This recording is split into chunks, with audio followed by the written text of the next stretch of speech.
Hi hello నమస్తే welcome to my YouTube channel simple start. ఈరోజైతే మనం క్యాబేజ్తో పచ్చడి ఎలా చేసుకోవాలా అనేదైతే ఈ వీడియోలో చూద్దామండి.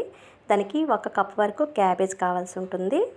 అలానే ఒక స్మాల్ టొమాటో, 2 గ్రీన్ చిల్లీస్, పోపుకి ఆవాలు, జీలకర్ర, 2 ఎండుమిరపకాయలు, తెల్ల నువ్వులు, పచ్చిశనగపప్పు, చాయ్ మినప్పప్పు, ఈ 3 కూడా 1/2 టీ స్పూన్ వరకు కావాలి. పోపుకి 1 రెమ్మ వరకు కరివేపాకు అయితే కావాల్సి ఉంటుందండి.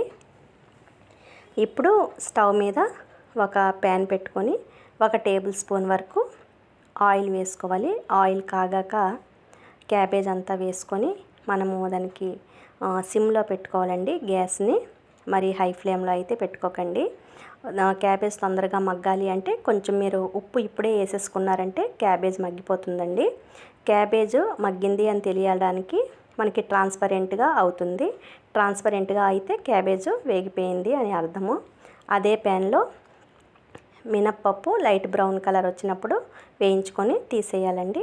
అలాగే పచ్చిశనగపప్పు 1/2 టీ స్పూను అదే ప్యాన్లో వేయించుకోవాలి. సిమ్లో అయితే పెట్టుకోవాలండి గ్యాస్ స్టవ్ని, లేదంటే మాడిపోతుంది. ఇప్పుడు అదే ప్యాన్లో ఒక 1/2 టీ స్పూన్ వరకు నువ్వులు వేయించాలి. నువ్వులు వేయించడానికి ఎక్కువ టైం అయితే పట్టదండి. 10 to 15 సెకండ్స్లో నువ్వులు అయితే వేగిపోతాయి.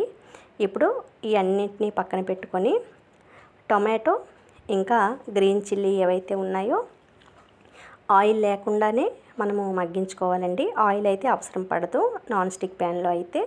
లేదు మనము నార్మల్ ప్యాన్లో చేసుకున్నామంటే కొంచెం ఆయిల్ అయితే యాడ్ చేసుకోవాలి. ఇప్పుడు టమాటో మగ్గడానికి కొంచెం టైం పడుతుందండి. నా ఈ వీడియో కానీ మీకు నచ్చినట్లయితే లైక్ చేయండి, షేర్ చేయండి, సబ్స్క్రైబ్ చేసుకోవడం మర్చిపోకండి.